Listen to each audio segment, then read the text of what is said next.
ঘূর্ণিঝড় ফিনজালের প্রভাবে সাতক্ষীরায় গুড়ি গুড়ি বৃষ্টি হচ্ছে। বিস্তারিত জানাতে সাতক্ষীরা থেকে যুক্ত হচ্ছেন সহকর্মী শরীফুল্লাহ কায়সার। সুমন, এই মুহূর্তে কেমন আবহাওয়া বিরাজ করছে? ইশিকা, দাঁড়িয়ে আছি বেতনা নদী উপকূলে গোপীনাথপুর এলাকায়।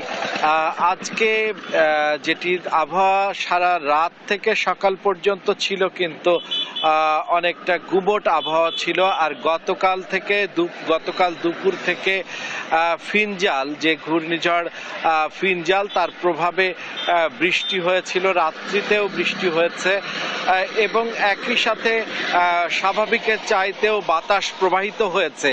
এই বাতাস উপকূলবাসীকে অনেকটা কাবু করে তুলেছিল, শীতার্ত করে তুলেছিল। আর একই সাথে ২ নম্বর সতর্কতা সংকেত বিরাজ করছে ২ দিন ধরে।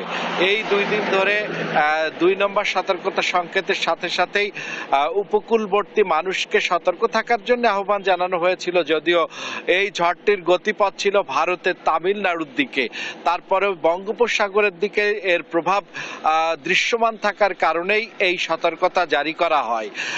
এখনো পর্যন্ত সেই সতর্কতা বহাল রয়েছে, ২ নম্বর সতর্কতা বহাল রয়েছে। এখন সূর্য উঠেছে, আপনি দেখতে পাচ্ছেন ঝকঝকে সূর্য উঠেছে। তবে তারপরেও এর প্রভাবের জন্য সতর্ক থাকতে বলা হয়েছে এবং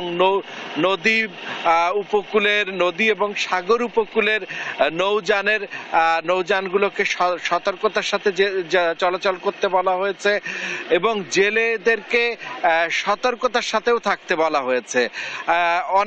অনেককে দেখা গিয়েছে যে তারা নৌকা নিয়ে কাছাকাছি থেকেছে।